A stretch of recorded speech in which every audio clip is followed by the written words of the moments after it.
ముందుగా ఫ్రైడ్ ఆనియన్స్‌ని తయారు చేసుకోవాలి. నేను చూపించిన మసాలాలు అల్లం, వెల్లుల్లి మిక్సీ చేసుకోవాలి. బాస్మతి రైస్‌ని క్లీన్ చేసుకొని వాటర్ వేసుకొని నానబెట్టుకోవాలి.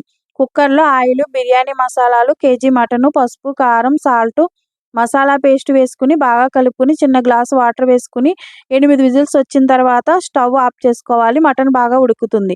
ఉడికిన మటన్‌ను కడాయిలో వేసుకొని పచ్చిమిర్చి, పెరుగు, పుదీనా, కొత్తిమీర, ఫ్రైడ్ ఆనియన్స్, నిమ్మరసం వేసుకొని పక్కన ఉంచుకోవాలి. బాగా మరిగిన వాటర్‌లో బిర్యానీ మసాలాలు, సాల్ట్, నూనె, పుదీనా, కొత్తిమీర, నానబెట్టుకున్న రైసు, నిమ్మరసం వేసుకొని రైసు 90% ఉడికిన తర్వాత మటన్ వేసుకున్న కడాయిలో నెయ్యి, ఉడికిన రైస్‌ని వేసుకొని పుదీనా, కొత్తిమీర, నెయ్యి, ఆయిల్, బిర్యానీ మసాలా పొడి, ఫ్రైడ్ ఆనియన్స్, వాటర్ వేసుకొని 20 మినిట్స్ స్టవ్‌ని సిమ్‌లో పెట్టుకొని 20 మినిట్స్ తర్వాత స్టవ్ ఆఫ్ చేసుకోవాలి. అంతే మటన్ బిర్యానీ రెడీ అయింది. చూడండి మటన్ ముక్క ఎంత సాఫ్ట్‌గా ఉడికిందో. మన ఛానల్‌ని లైక్ చేయండి, షేర్ చేయండి, సబ్స్క్రైబ్ చేయండి. Thank you for watching.